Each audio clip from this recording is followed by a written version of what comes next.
मला असं तुला विचारायचं आहे, जो कोणी प्रश्न तुला विचारला नसेल, मी थोडीशी हिंमत करून विचारतोय. तसं तर मी हा प्रश्न नाही कॅन्सल असं करायला पाहिजे. आणि तो मला खूप मदत करतो प्रत्येक गोष्टीमध्ये. तर मला तोच तुला एक त्याच्यावर रिलेटेड क्वेश्चन विचारायचाच आहे, कारण तो मला स्वतः बोललाय की तू विचार. एनर्जी जेव्हा मी बाहेर कुठेतरी जाते तेव्हा लोकांकडून मी ऐकते ही गोष्ट की तर चैतन्य तुझा प्रश्न विचारलाय आणि तुला खूप मिस सुद्धा केलेला आहे. आणि आता तर अगदी म्हणजे लोकांना बघून गावा ठिकाणी राहतो तर ह्या गोष्टी जास्त रुमर्स पसरतात की दोघंही फेमस किंवा मम्मीही फेमस. सो मग अरे ह्यांच्यात काहीतरी आहे. मी गेस करते आता डोक्यामध्ये की काय असेल हे.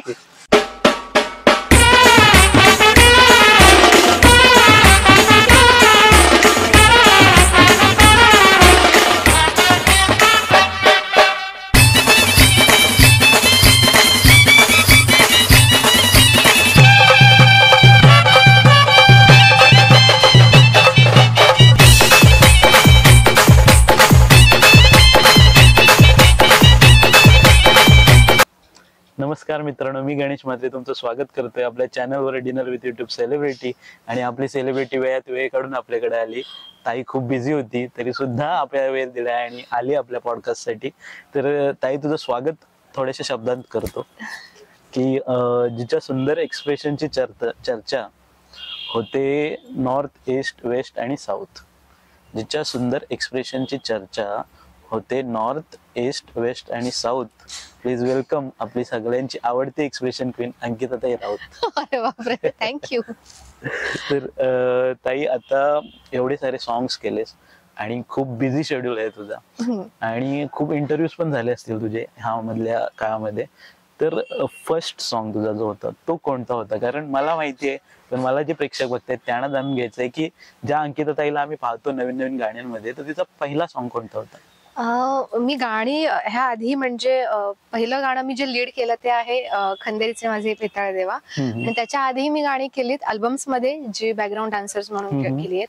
आणि पहिलं लीड जे गाणं केलं ते खंदेरीचे माझे वेताळ देवा आणि ते पहिलं उरण मध्ये नवी मुंबईमध्ये जास्त हिट झालं होतं. आणि खूप छान सॉन्ग होतं. पण मला असं वाटतं की तुझा जो हायलाइट फेज झाला तो वेसावची पारू सॉन्ग मधून झाला. हो. तर त्या सॉन्ग बद्दल सांग, कारण त्या सॉन्ग मध्ये तू लीड डान्सर होतेस आणि ऑलमोस्ट तो सॉन्ग 5 ते 6 मिलियन व्ह्यूज आहेत त्याला. आणि टिप्स मराठीने रिलीज केला, एक खूप मोठी गोष्ट. तर त्याबद्दल सांगा मला. टिप्स सोबतचं माझं पहिलं प्रोजेक्ट होतं वेसावची पारू. आणि वेसावची पारू हे थोडंसं आयटम सॉन्ग टाईप सॉन्ग आहे. आणि मी केलेल्या सॉन्ग पैकी मी पहिल्यांदा अशा टाईपचं गाणं करत होते. मी जी कोळी गाणी वगैरे जी केली होती ती आपलं प्रॉपर पारंपरिक कल्चर आणि ट्रेडिशन अशी जपून गाणी होती. आणि हे ह्याला थोडंसं एक वेस्टर्न टच होता, म्हणजे थोडंसं पारंपरिक गोष्टी पण वेसावची पारू. आणि थोडंसं त्याला रिदम वगैरे थोडा वेस्टर्न होता, थोडं युनिक होतं. आणि फुल डान्सिकल सॉन्ग होतं. मी जस्ट तेव्हा एका रियालिटी शो मधून आले होते आणि तेच डान्सर्स वगैरे होते आणि फुल नाचो सॉन्ग होतं. सो करायला मजा पण आली, पण थोडा भयानक वाला एक्सपिरियन्स होता. Okay okay. आणि ते कमेंट मध्ये आम्हाला समजलं की काय होता तो. पण ह्या सर्वांमध्ये आता तू एवढी सॉंग्स करतेस, गाणी करतेस, छान छान गाणी करतेस, तुझं आवडतं पर्सनल गाणं कोणतं? माझं आवडतं गाणं, तशी मला सगळीच गाणी आवडतात. आणि जेव्हा मी माझीच गाणी जेव्हा मी ऐकते बॅक टू बॅक रिपीट वगैरे ऐकल्यानंतर मला होतं की अरे हे माझं आवडतंय, दुसरं ऐकलं अरे हे पण मला आवडतंय. बट तरीही ह्या सगळ्या गाण्यांपैकी माझं आवडतं आईचा सोहळा. अच्छा. हा. ओके. म्हणजे आई एकविरेचा जो सॉन्ग आहे तो तुझा सर्वात फेवरेट सॉन्ग आहे. बरोबर. आणि मला असं तुला विचारायचं आहे, जो कोणी प्रश्न तुला विचारला नसेल, मी थोडीशी हिंमत करून विचारतोय की तू एवढी फिट आहेस, त्याचा मंत्र काय? म्हणजे काय असं करतेस की अशी प्रॉपरली फिट राहतेस? ट्रेनिंग बोल किंवा दुसऱ्या काही गोष्टी, डाएट? ओके. तसं तर मी हा प्रश्न नाही कॅन्सल असं करायला पाहिजे. जितकी मी दिसतेय फक्त अशी फिट वगैरे, पण मी ऍक्च्युअल मध्ये आहे नाही तेवढी फिट वगैरे. पण कुठेतरी जितकं मी खाते, जितकं बाहेरचं खाते किंवा जेवढ्या गोष्टी मी खाते, कुठेतरी डान्स आणि ती रिहर्सल त्याच्यामुळे थोडंफार निघता येते. बट तरीही मी नाहीये फिट, पण दिसत असेल तर थँक्यू. पण आता तू बोललीस की मी सर्व काही खाते, तर ह्यामध्ये तुझा फेवरेट जेवण कोणतं आहे, म्हणजे एखादा फूड असतो जो प्रत्येकाला आवडीचा असतो, कधी कधी डाएट मुळे नाही खात, तरी पण असा एखादा आवडता फूड जो तुला आवडतो खूप? मला जेवणामध्ये जर विचाराल तर मला नॉनव्हेज फार आवडतं. ओके. आणि नॉनव्हेज मध्ये ठीक आहे, चायनीज वगैरे मला आवडतं, पण मच्छी म्हणजे मला कालवे जर कोणाला माहित असतील तर मला कालवे म्हणजे जे आपले आगरीकुळे आहेत त्यांना माहित असेल, हो हो. वेगवेगळे शब्द आहेत प्रत्येक एरियामध्ये, पण आमच्याकडे अलिबाग साईडला त्याला कालवं म्हणतात, ते आवडतं. आणि प्रॉन्स, कोलबी. ओके. म्हणजे अशा गोष्टी ज्या रेअरली सापडतात. कालवे, कोळंबी मिळते पण कालवे मेहनतीचं काम आहे. आणि सर्वजण जे तुला बघतात, जे तुला फॉलो करतात, और इवन जे तुझे चाहते आहेत, म्हणजे एक प्रेक्षक वर्ग आहे तुझा सेपरेट, तर त्यांनी तुला एक नाव दिलं एक्सप्रेशन क्वीन. कारण तुझे जे एक्सप्रेशन असतात, तू रील बनव, शॉर्ट्स बनव, किंवा एखाद्या गाण्यामध्ये तुझा नाच असो, किंवा कधी कुठं डान्स परफॉर्मन्स असो, तर तुझे जे एक्सप्रेशन असतात ते बघून लोक खुश होतात की हे आहेत ओरिजिनल एक्सप्रेशन. तर ह्याच्याबद्दल तुला काय सांगायचं की एक्सप्रेशन क्वीन हे नाव जरी दिलं, पण त्याच्या मागची मेहनत आणि तुझा सराव ह्याबद्दल एक्सप्रेशन्स बद्दल मी सांगेन, जेव्हा मी स्टार्ट केलं लहान असतानाच, अगदी म्हणजे 3rd स्टँडर्ड मध्ये वगैरे मी असेन, जेव्हा मी डान्सची स्टार्टिंग केली होती, नवरात्री उत्सव वगैरे. आणि आपण लहान असतो किंवा फर्स्ट टाइम जेव्हा आपण करतो तेव्हा एकदा आपण एखाद्या ठिकाणी स्टेअर करतो, एक काहीतरी फोकस पकडतो, कुठला तरी पोल असेल, किंवा मी बघितल्याप्रमाणे मोस्टली लोक खाली बघून करतात जेव्हा आपण फर्स्ट टाइम करतो तेव्हा. आणि माझं जे फर्स्ट टाइम होतं तेव्हा माझी मम्मी मला गाईड करायची, म्हणजे एक गावातली एक ताई शिकवायची, त्याच्यानंतर माझी मम्मी मला गाईड करायची की हे असं कर, ते तसं कर. सो तिने शिकवल्यानंतर पण मला मम्मी घरून सांगायची की घाबरायचं नाही, बिनधास्त समोर बघायचं आणि स्माइल करून करायचं. सो मी पहिलंच जे मी परफॉर्म केलं होतं ना, ते मी समोर बघून केलं होतं. भले मला कळत नाहीये की काय लिरिक्स आहेत, कारण लहान होते तेव्हा नाही कळायचे गाणी आणि त्यांचे अर्थ वगैरे, पण मी तरी पण थोडंफार एखादा शब्द बोलता आला तर मी बोलायचे आणि मी हसून आणि समोर बघून करायचे. म्हणजे समोर तेव्हा तर सगळे गावातले ओळखीचेच असायचे, मी घाबरायचेही नाही आणि त्याच्यापेक्षा जास्त मी लाजायचे तर अजिबात नाही. त्याच्यामुळे ती तेव्हापासून सवय लागली. ती जेव्हा पण कधी मी परफॉर्म करते, कॉम्पिटिशन असेल, शोज असतील, किंवा ती रील पण असेल, तर मी विथ एक्सप्रेशन्स करते आणि ते इथून निघतात, त्याच्यामुळे ते समोरच्याला कनेक्ट होतात. हो हो हो, ही खरी गोष्ट आहे, ही अगदी खरी गोष्ट आहे. आणि आत्ताच तू एक ब्लॉग, मी असं म्हणेन एक भाग केलास कांताबाईचा, ठीक आहे, एक हॉरर कॉमेडी ब्लॉग होता तो, आणि विनायक माली सोबत तू काम केलंस. आणि हे तू डान्सर आहेस आणि खूप व्हरायटी आर्टिस्ट आहेस, असं मी म्हणेन की प्रत्येक गाण्याला बोल किंवा एखादा रील्स असो त्याला तू कनेक्ट करतेस, पण हॉरर म्हणजे भीतीदायक काम हे तू पहिल्यांदा केलंस आणि आम्हाला सर्वांना आवडलं ते. आणि सर्वांनी खूप त्याच्याबद्दल तुझी तारीफ पण केली, त्या गोष्टीबद्दल चर्चा पण केली की तू स्वतःचा फोर्टे सोडून एक काहीतरी वेगळं कॅरेक्टर केलंस आणि ते पण खूप छान केलंस. ओके. तर त्या कॅरेक्टर बद्दल आणि त्या एक स्टोरी बद्दल सांग, जी म्हणजे तू जेव्हा तो कॅरेक्टर केलास, जो तुझ्यासाठी अपोजिट कॅरेक्टर होता ऑलमोस्ट, तर त्याबद्दल सांग, ते कसं केलंस तू? सगळ्यात आधी तर मी सगळ्यांनाच आणि इव्हन तुम्हाला पण मी थँक्यू बोलेन की तुम्हाला आवडलं. आणि ठीक आहे, म्हणजे आधी मी थोडंफार ऍक्टिंग रिलेटेड गोष्टी केल्यात, पण कांताबाई हे कॅरेक्टर असं होतं की अगदीच अपोजिट आहे. म्हणजे ही जशी मी आता आहे ना, जशी मी साडी किंवा ड्रेस किंवा अशी मी डिसेंट मी अशीच असते, किंवा मला असेच कॅरेक्टर्स करायला आवडतात. इव्हन डान्स मध्ये पण काहीतरी असं भयानक काहीतरी वेगळं जाऊन करते मी ट्राय, पण खूप जास्त भीती असते मला त्या गोष्टीची की अरे नाही पोहोचलं ऍज इट इज त्या लोकांपर्यंत तर ते ट्रोल होऊ शकतं किंवा ते प्रोजेक्ट गंडू शकतं. बरोबर. सो कांताबाई पण रिस्कच होता, पण मी विनायक माईला थँक्यू बोलेन की त्याने कास्ट केलं अशा अपोजिट कॅरेक्टर साठी मला. आणि मला सुद्धा पर्सनली लोक अप्रिशिएट करत होते, पण मला असं वाटलं कुठेतरी तोंडावरती बोलत असतील, मे बी मला खराब नको वाटायला म्हणून. पण आता तुम्हीही सांगताय सो मी थोडस मनावर घेते की कदाचित जमलं असेल मला.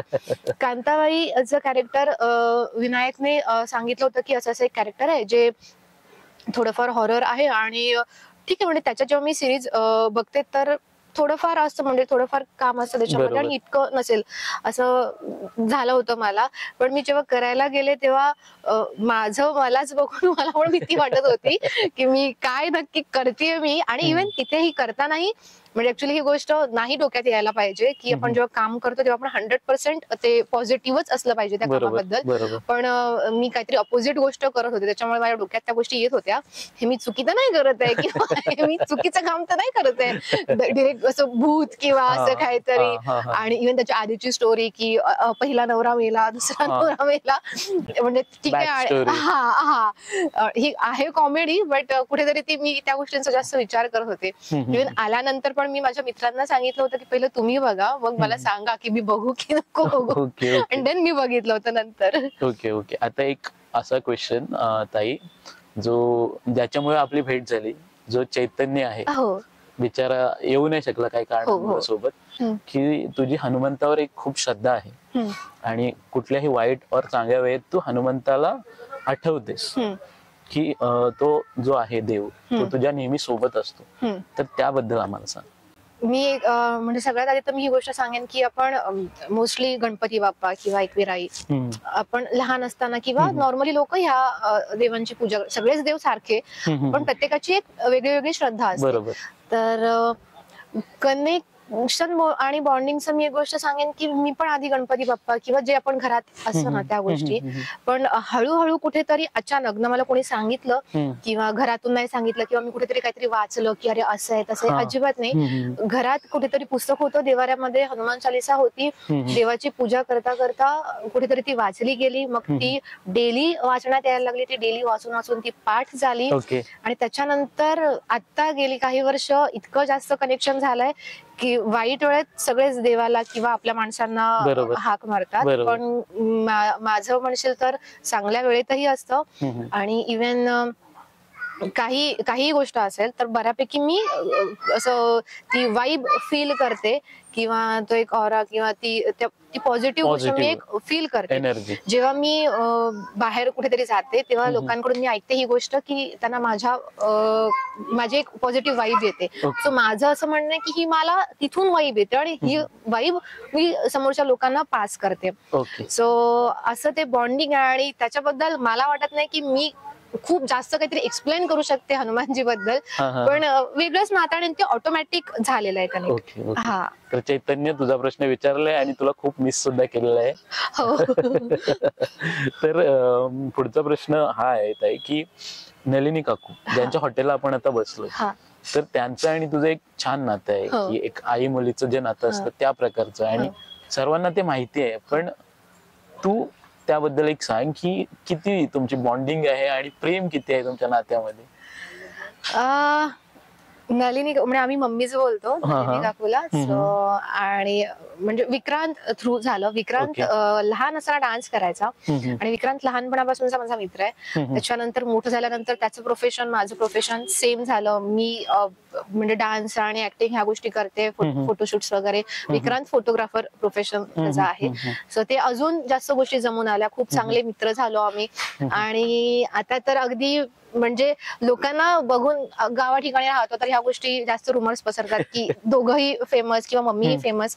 सो मग अरे ह्यांच्यात काहीतरी आहे किंवा असं काही, पण असं काही नाहीये. मी सोशली अनाऊन्स करायला मला आवडेल की विक्रांतच्या मोबाईल मध्ये दीदी म्हणून हाक मारतो तुम्हाला. विक्रांतपेक्षा मी मोठी आहे आणि सध्या तरी बोलण्यापेक्षा भावा बहिणीसारखंच नातं आहे आमचं.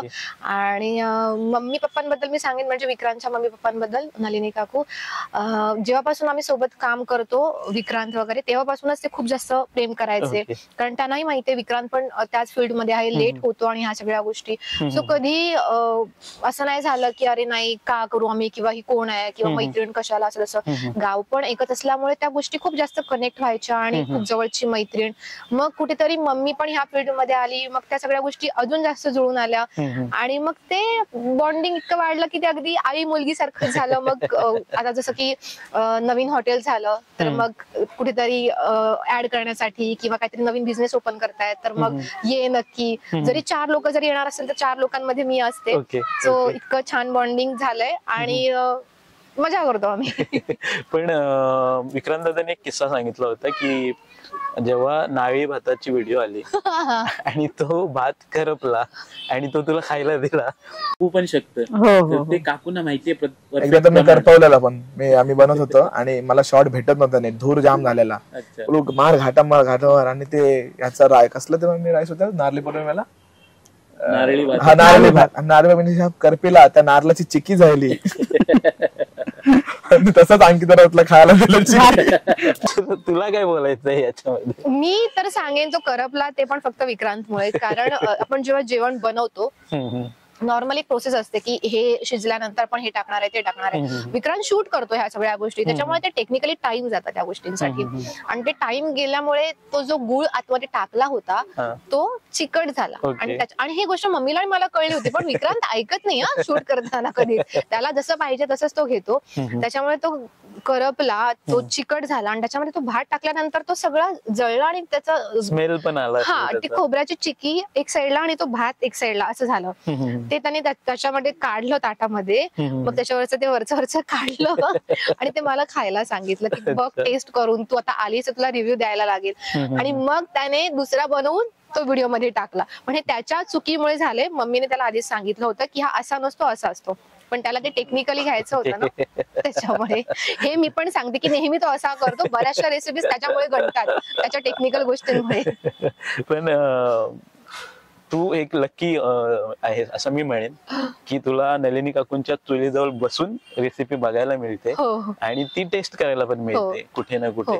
तर त्या ज्या रेसिपीज आहेत ज्या तू खाल्ल्या पण असशील, तर तुला काय वाटतं, म्हणजे जे कोणी बघतायत आणि हॉटेलला येत आहेत, तर एक खासियत एकच सांग, जास्त नको, की तुला अशी वाटते जी नलिनी काकूंची आहे आणि ज्याच्यामुळे ते जेवण एवढं सुंदर बनतं?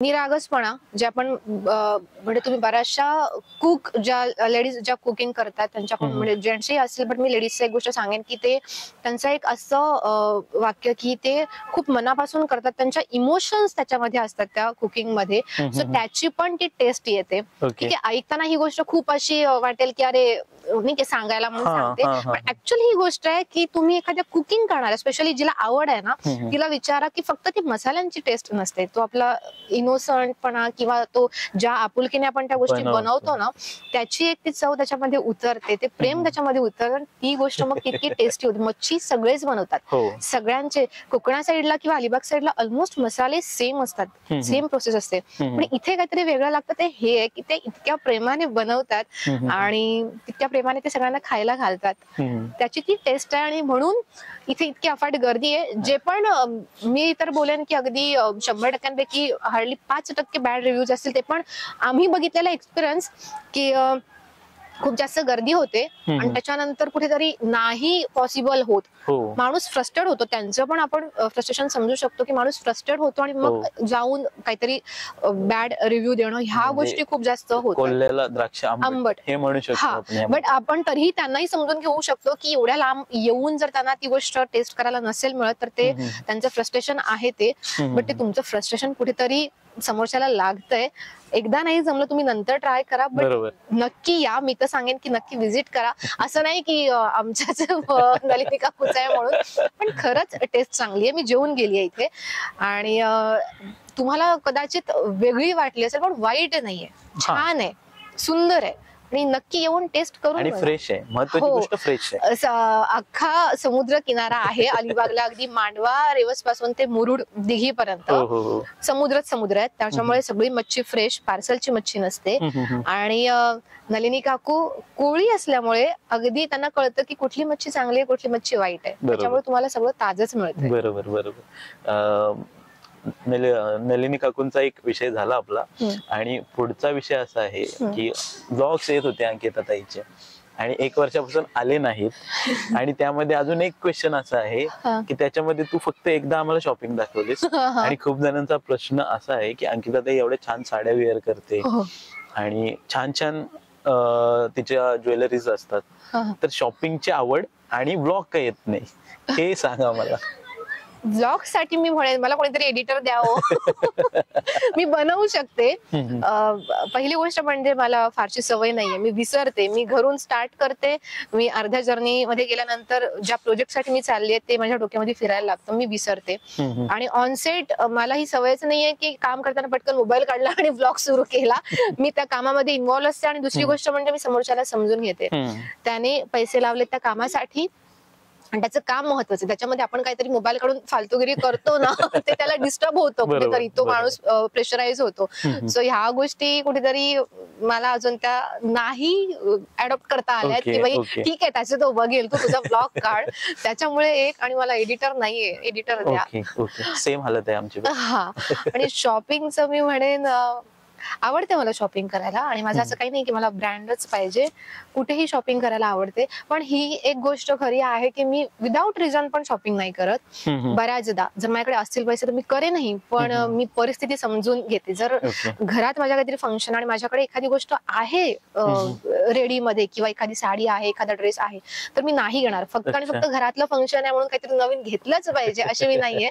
ह्या गोष्टींमध्ये मी आहे समंजस. Okay okay. पण महत्वाचा प्रश्न हा राहिला ताई की नृत्याची आवड जी तुला लहानपणापासून आहे, तर ती आवड कशी तुला आली? आणि दुसरी गोष्ट, लोक बोलतात की अंकिताच्या रक्तातच नाच आहे, म्हणजे एवढा ती बीट धरते किंवा प्रॉपरली पकडते, तर ह्याबद्दल सांग. सवय किंवा आवड, मी म्हणेन की मी जेव्हा पहिलंच परफॉर्म केलं तिथेच सक्सेस मिळालं, प्राइज मिळालं गावात जरी असेल तरी. आणि त्याच्यानंतर मग थोडं पुढच्या गावात कॉम्पिटिशन होतं आणि खूप लहान होते मी, म्हणजे सगळ्यांना तेव्हा कौतुक वाटायचं मला बघूनच की एवढीशी हाईट कमी ना, एवढीशी मुलगी आणि असं डान्स वगैरे करते. तेव्हा ते कमर पण नीट दिसायची नाही, ती अशी अशी कमरेसकट मी पूर्ण हालतीये. सो तेव्हाच खूप लोकांनी अप्रिशिएट केलं की अरे नाही छान करते. मग जेवढं मी परफॉर्म करत गेला ना कॉम्पिटिशन मध्ये, मी विदाऊट प्राइज अगदी हाताच्या बोटावरती मोजून ठिकाणं असतील. आणि जशी जशी पुढे जात गेले तसं तसं मिळतंय सक्सेस आणि मला हे जमतंय. ह्या गोष्टी दोन्ही एकत्र आल्या की मिळतंय आणि सक्सेसही मिळतं आणि जमतंयही. त्याच्यामुळे मग ते पुढे पुढे कंटिन्यू केलं. मग एज्युकेशन मध्ये होते मी खूप चांगली 8 पर्यंत.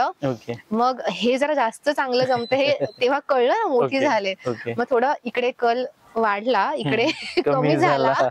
पण रिग्रेट नाहीये त्या गोष्टीचा. ठीक आहे, म्हणजे मी एज्युकेशन मध्ये कमी असेल पण मी माझ्या डान्स मध्ये, माझ्या करिअर मध्ये बऱ्यापैकी चांगलं नाव केलं असं मला तरी वाटतं. माणसाने सॅटिस्फाईड असावं, म्हणजे करण्यासारख्या खूप गोष्टी असतात अजूनही, पण आपण जेवढं केलंय तेवढ्या त्याच्यामध्ये स्किल तू जोपासली आणि पुढे घेऊन गेली. आणि सर्व जण आता हे विचारतात की अंकिता ताई तर शूटिंग मध्ये बिझी असते. तुझा एक व्लॉग होता जेव्हा तू गोवा फिरायला गेली होती, आणि त्या रिलेटेडच लोकांना एक कुतूहल आहे की आता तू शूटिंग साठी फिरतेस लोकेशन्स वर वगैरे, तर तुझं फेवरेट डेस्टिनेशन कोणतं आहे जिथं तुला फिरायला आवडतं आणि जिथं तुला वाटतं की बाबा मी आता रिलॅक्स करते? पहिली गोष्ट म्हणजे मी खूप लांब लांब शूट साठी जाते, पण ही गोष्ट तितकी खरी नाहीये की मला फिरायला मिळतं. कारण मला ट्रॅव्हल, कितीही मी जरी ट्रॅव्हल केलं तरी मी थकते, मला नाही फारसं ट्रॅव्हल सहन होत. आणि त्याच्यामुळे मला ती ठिकाणं मला फिरायला नाही मिळत. राहिली गोष्ट गोवाची, मी जिकडे पण कुठे फिरायला गेली असेल तर ते म्हणजे गोवा आहे, आणि ते पण मी 2 वेळा गेली आणि मी फक्त गोवाच फिरलीये, बाकी मी कुठेच फिरली नाहीये. पण मला बऱ्याच ठिकाणी जायची इच्छा, म्हणजे मला केरला ही साईड आवडते, म्हणजे ते पाणी आणि ते नारळ सुपारी आणि ह्या सगळ्या गोष्टी. इव्हन मला बर्फ पण बघायचं, पण मला माहिती म्हणजे डेअरिंग नाही पण मला बघायचंय. म्हणजे मला आवडेल केदारनाथ असेल किंवा मनाली, काश्मीर, ह्या सगळ्या गोष्टी आवड फार आहे. म्हणजे मला ते अमेरिका, लंडन, दुबई ह्या सगळ्या गोष्टींपेक्षा ना मला केदारनाथ किंवा हे असे काहीतरी देवाची ठिकाणं आणि ह्या सगळ्या अशा गोष्टी आवडतात. गोवा बघण्याचं रिझन होतं की मला बघायचं होतं की लोक तिकडे जाऊन काय करतात. मी बघितलं, लोकांनी जे केलं ते मी नाही केलंय, पण मी बघितलं आणि ठीक आहे, म्हणजे तेव्हा मला मजा आली. फिरणार आहे पण मी आता. ओके. पण तुझे जे ब्लॉग्स होते आता येत नाहीत, पण तरी पण ते मोस्ट ऑफ थोडेफार BTS चे होते जे शूट्स चालू असताना. आणि एक शॉर्ट असा होता की तू तिथे चॉकलेट खात होतीस प्रोडक्शनने दिलेला, आणि मी माझी कमेंट होती अरे अरे किती सिम्पल आहे.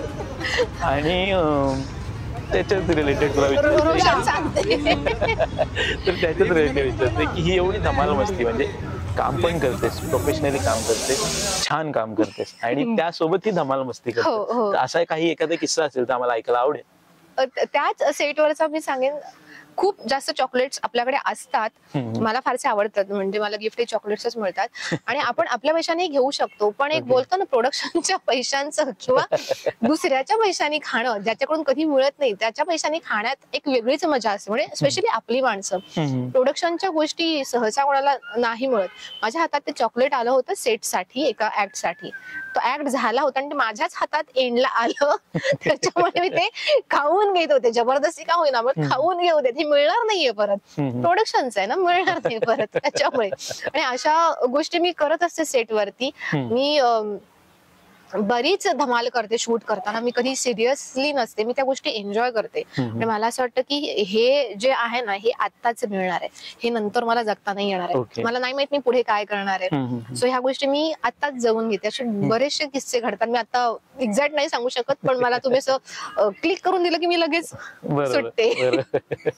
पण ताई, मला तुला हेच विचारायचंय की डान्स केलं, सॉन्ग शूट्स आहेत, खूप गोष्टी आहेत, पण आता सर्वजण म्हणतात की अंकिता ताईने ऍक्टिंग करावी, ती सिरियल मधली असो, मूवी मधली असो, कोणतीही, कारण लोकांना आवडते ती. तुझ्या एका कॅरेक्टरने दाखवून दिलं की तुझ्या मध्ये जी ऍक्टिंग स्किल आहे ती खूप जोरदार आहे आणि तू खूप छान काम करते. तर पुढं असं काही बघायला मिळणार आहे का आम्हाला की सिरियल मध्ये किंवा एखाद्या मूवी मध्ये? ऍज अ फॅन आम्हाला खूप आनंद होईल ती गोष्ट बघताना. ओके, सगळ्यात आधी म्हणजे माझ्यासाठी खूप चांगली आतापर्यंतची बेस्ट कॉम्प्लिमेंट आहे की फक्त डान्स आणि रील्स मधले, व्हिडिओ अल्बम्स मधले एक्सप्रेशन्स बघून तुम्ही मला इतकं छान जज केलं की मी ऍक्टिंग करायला पाहिजे. मला की ऍक्टिंग मध्ये फक्त एक्सप्रेशन्स नसतात, डायलॉग आणि एक्सप्रेशन्स असतात. पण म्हणजे ह्याच सगळ्या गोष्टींमुळे, अल्बम्समुळे वगैरे मला बरेच चांगले चांगले प्रोडक्शन्स अप्रोच होत आहेत. पण ते सिरियल साठी होतं आणि सिरियलचं आणि माझं सध्याचं ते एज नाहीये सिरियल करण्याचं. काही वेगळ्या गोष्टी आहेत ज्या मी आता सोशली नाही सांगू शकत, पण मूवीज साठी मी नक्की ट्राय करेन. तेवढे कॉन्टॅक्ट माझ्याकडे नाही आले आहेत, हालाकी मी 1-2 केलंय ट्राय, बट जोपर्यंत आपण 8-10 प्रोजेक्ट नाही करत ना तेव्हा कुठेतरी एखादं प्रोजेक्ट बाहेर येतं. पण मूवीज साठी मी तरीही नक्की ट्राय करेन. सिरियलचं मी आता तुम्हाला कमिटमेंट नाही देऊ शकत आहे, कारण ते खूप मोठी प्रोसेस आहे सिरियल करण्याचीही आणि त्याच्यामध्ये जाण्याचीही, आणि त्याच्यासाठी सध्या करेक्ट टायमिंग नाहीये हे माझं. पण आता सारे प्रश्न माझे संपलेत ताई, आणि तरी पण एक क्वेश्चन आहे जो मला विचारायचा आहे आणि जो मला वाटते मदत होईल सर्वांना. की आता तू ज्या क्षेत्रात काम करतेस व्हिडिओ अल्बम मध्ये, तर त्यामध्ये खूप मुली आहेत, न्यू कमर्स, ज्यांना यायचं आहे पण त्यांना चान्स मिळत नाहीये, तर ते लोक नाराज होत आहेत, डिस्टर्ब होत आहेत. पण त्या लोकांनी असं काही केलं पाहिजे ज्यामुळं त्यांना ती फील्ड मिळेल, डान्स व्हिडिओ वगैरे मिळते आणि स्वतःचा एक सॅटिस्फॅक्शन मिळेल की मी हे काम केलंय वगैरे. तर सोशल प्लॅटफॉर्म खूप आहेत आता ज्याच्यावर सर्वजण येत आहेत, पण हे सर्व करत असताना सर्वांची इच्छा ही होते की अंकिता ताई पोचली एका जागेवर, प्रत्येक गाण्यामध्ये दिसते, डान्स करते, छान डान्स करते. तर हे करण्यासाठी जे न्यू कमर्स आहेत, ज्यांना हे करायचंय, त्यांनी काय करायला पाहिजे? मी तर एकच गोष्ट सांगेन जे मी केली किंवा ज्या गोष्टी मी मानते. पहिली गोष्ट म्हणजे एखाद्या गोष्टीला तुम्ही कितीही प्रयत्न करा, तुमच्या जर नशिबात ती गोष्ट नसेल ना तर तुम्ही नाही जाऊ शकत. म्हणजे आपण बऱ्याचदा असं बोलतो की नाही नशिबात नसेल तरी प्रयत्न यश येतात, असेलही, पण माझा विश्वास ह्या गोष्टीवरती आहे की तुम्ही एखाद्या गोष्टी मागे तितकंच हात धुवून लागा जितकं तुम्हाला शक्य आहे. तुम्ही अगदी त्याच्या मागे घरदार लावाल आणि मग ती गोष्ट तरी पण मिळत नाहीये, तुम्ही पूर्ण बर्बाद आहात त्या गोष्टी मागे. ही पहिली गोष्ट. त्याच्यामुळे प्रयत्न इतकेच करा जितकं तुम्हाला शक्य आहे किंवा तुमच्या फॅमिलीला त्या गोष्टी शक्य आहेत, ते बघू शकतायत किंवा ते सपोर्ट करू शकतायत. काही मुली किंवा काही मुलं इथपर्यंत स्वतःला त्याच्यामध्ये झोकवून देतात की नाही चल ठीक आहे हे पण करूच शकतो आपण. बऱ्याचशा चुकीच्या गोष्टी मी म्हणेन, म्हणजे मुलगी जरी असेल तरी एखाद्या प्रोडक्शनला अप्रोच होणं, चुकीची डिमांड होते, नाही आपल्याला पुढे जायचंय, हा चुकीचा प्रयत्न आहे बरोबर, मुळात. बरोबर, हा बरोबर. प्रयत्न करण्याची गरजच नाहीये. इथेच स्वतःला थांबवा आणि नाही होत आहे थोडा त्रास होतो प्रत्येक गोष्टीचा, थोडासा त्रास होतो, दुसरं काहीतरी ट्राय करा. नाही होत आहे ना, सोडून द्या ती गोष्ट, किंवा तुम्ही चुकीच्या ठिकाणी गेला दुसऱ्या ठिकाणी ट्राय करा. ही पहिली गोष्ट. आणि फास्ट ग्रोथ करायची गरज नाहीये. तुमचं मन साफ असेल ना, साफ मनाने प्रयत्न करा. पहिली गोष्ट म्हणजे तुम्ही टॅलेंटेड पाहिजे, तुमच्याकडे ते स्किल पाहिजे. तुमचं स्किल काहीतरी वेगळं, तुमचं टॅलेंट काहीतरी वेगळं, म्हणजे तुम्ही जेवण बनवण्यात खूप चांगले आहात आणि जर तुम्ही डान्स करत असाल, हे विरोधी गोष्टी आहेत ह्या दोन्ही. त्याच्यामध्ये तुम्ही जेवण बनवा, मग तुम्ही हॉटेलसाठी ट्राय करा. तुम्ही जेवण खूप छान बनवता आणि तुम्ही चाललाय डान्सिंग मध्ये आणि जिथे तुम्हाला कंबरही हलवता येत नाहीये, तर ही गोष्ट शक्य नाहीये. सो अशा गोष्टी पहिली गोष्ट म्हणजे करू नका. तुम्ही एक जे तुम्हाला जमतंय ती गोष्ट करा, त्याच्यामध्ये तुम्ही मनापासून प्रयत्न करा, चांगलं मन ठेवा कर्मात, दुसऱ्यासाठीही आणि आपल्यासाठी. चुकीचं कोणाबद्दल कधी चिंतू नका, विचारही करू नका म्हणजे त्या गोष्टींचा. कारण कुठेतरी कर्मा, मी मानते की कर्मा त्या गोष्टी आपल्याला रिटर्न मध्ये देतो चांगल्याच, आणि दुप्पट तिप्पट देतो. त्याच्यामुळे तुम्ही जर चांगल्या मनाने प्रयत्न केलेत ना, तुम्हाला लगेच यश मिळतं. माझ्या बाबतीतली ही गोष्ट आहे. मी खूप छान मनाने प्रयत्न करते, दुसऱ्याचं काय चाललंय मला काही देणं घेणं नाहीये, ती किती पुढे चाललीये मला नाही फरक पडत, मी कुठे चाललीये माझ्यासाठी हे महत्वाचं आहे. आणि असेल मी तिच्या खूप मागे, पण मी जिथे आहे ना तिथे मी क्वीन आहे असं मला वाटतं पर्सनली. मला लोक काय वाटतं, लोकांना काय वाटतं हे मला नाही फरक पडत. मला असं वाटतं हे मी जे करते हे मी खूप छान करते, त्याच्यामुळे कुठेतरी समोरच्याला तो कॉन्फिडन्स दिसतो की हिने छान केलंय, माणूस एक्सेप्ट करतो ती गोष्ट.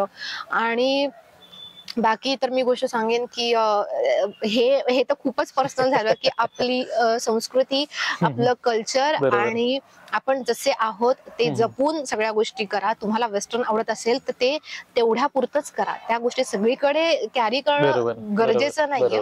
कारण आपण जेव्हा बाहेर जातो ना, तेव्हा आपण बघतो की लोक त्यांची भाषा, त्यांचं कल्चर किती जास्त पुढे करतात, त्यांना अभिमान आहे त्या गोष्टीचा. ह्या गोष्टी मी बघते. म्हणजे मी जेव्हा नाशिकला जाते किंवा मी पुण्याला जाते, ते त्यांचं फेवरेट जे आहे तिथलं फूड असेल किंवा त्यांची भाषा, त्यांना खूप जास्त अभिमान असतो. आपण पण ह्या गोष्टी शिकलं पाहिजे, आपल्याला पण आपल्या गोष्टींचा अभिमान असतो. ह्याचा अर्थ असं नाही की दुसऱ्याची डिसरिस्पेक्ट करा, त्यांचाही अभिमान बाळगा आणि आपलाही अभिमान बाळगा. म्हणजे सगळ्या गोष्टी खूप सॉर्टेड आणि शांत करा.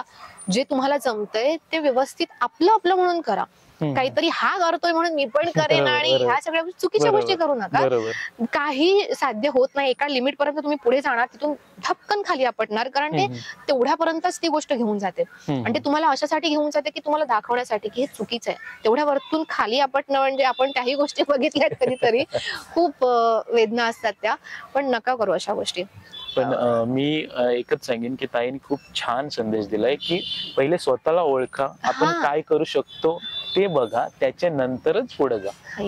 कारण तुम्ही जर जशी ताई बोलली की तुम्हाला जेवण येते आणि तुम्ही नाचायला जाल तर ते होणार नाही. तुम्हाला जे येतंय त्या कलेमध्येच पुढे जा, नक्की यश मिळेल तुम्हाला.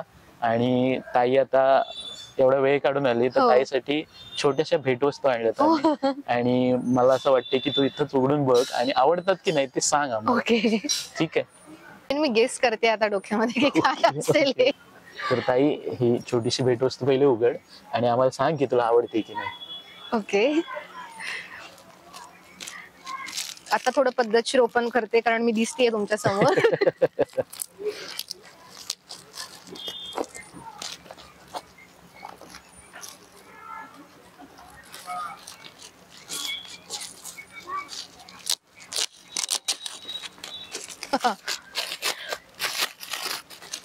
विचार चालू आहे डोक्यामध्ये की काय असेल नक्की. ओके, थोडासा सस्पेन्स. नाही ना धीर निघत. गिफ्ट असतं ना, काही असू दे.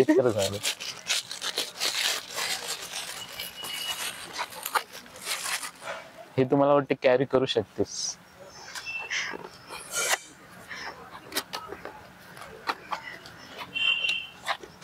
असूनही समजलं नाही.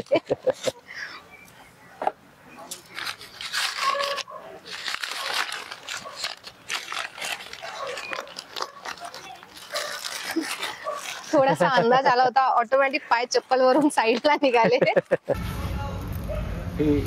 खूपच सुंदर आहे आणि मला वाटत नाही सांगायची गरज आहे, पण तरी पण नसेल कदाचित दिसत इतकं क्लोज, तर मी सांगते हे हनुमानजी आहेत आणि फारच सुंदर आहेत. जय श्रीराम. आणि हे तू जय श्रीराम आणि हे तू कॅरी करू शकतेस त्याच्यासोबत. एक नक्की. तुझी जी एनर्जी आहे ती सोबत राहील. नक्की. आणि हे सर्वात पहिलं गिफ्ट जे तुला आम्ही बनवून ठेवलं होतं. ओके.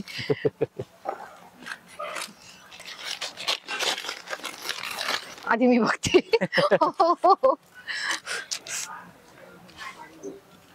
खूप जास्त पॉप्युलर फोटो आहे हा. वेसावची पारू सॉंगचा फोटो आहे हा. आणि ह्या गाण्याने खरंच मला एक वेगळा हे दिला होता खूप वर्षानंतर.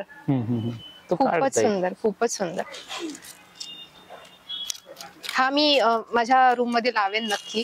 आणि मी तुम्हाला व्हिडिओ पाठवेन. मला दोन्ही गिफ्ट म्हणजे हनुमानजी तर सवालच येत नाही, म्हणजे कमेंटच नाही मी करू शकत. मी तरी आणि नाही करू हे शकत. चैतन्य मला पॉसिबल झालं. त्यांनी ओके. आम्हाला माहिती दिली. ओके.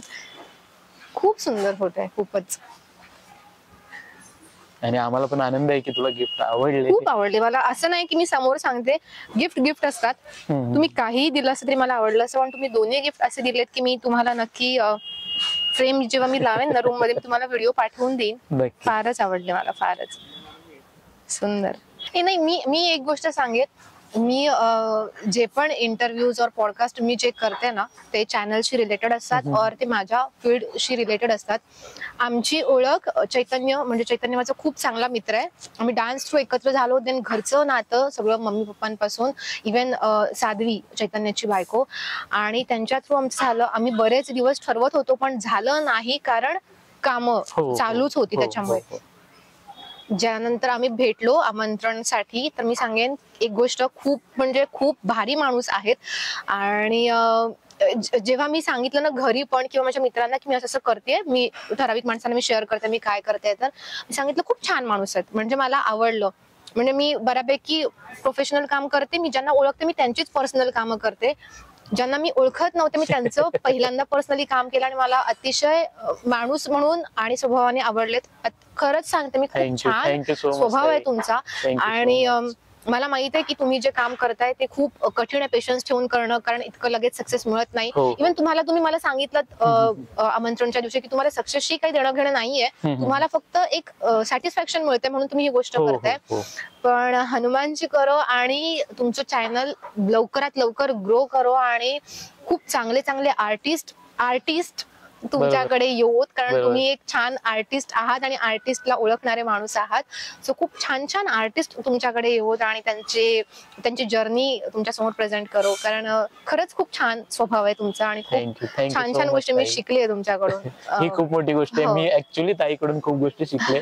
म्हणजे ताई एक फेम क्रिएट केलाय तिने आणि ती डिझर्व करते, तरी सुद्धा ती सिम्प्लिसिटीने वाटते. ही तिची खूप मोठी गोष्ट आहे जी सर्वांनी पाळली पाहिजे. की आपण किती मोठे झालो तरी प्रत्येकाशी त्याच स्वभावाने आणि त्याच स्वराने आपण बोललं पाहिजे. हे ताईकडून शिकण्यासारखं आहे. थँक्यू.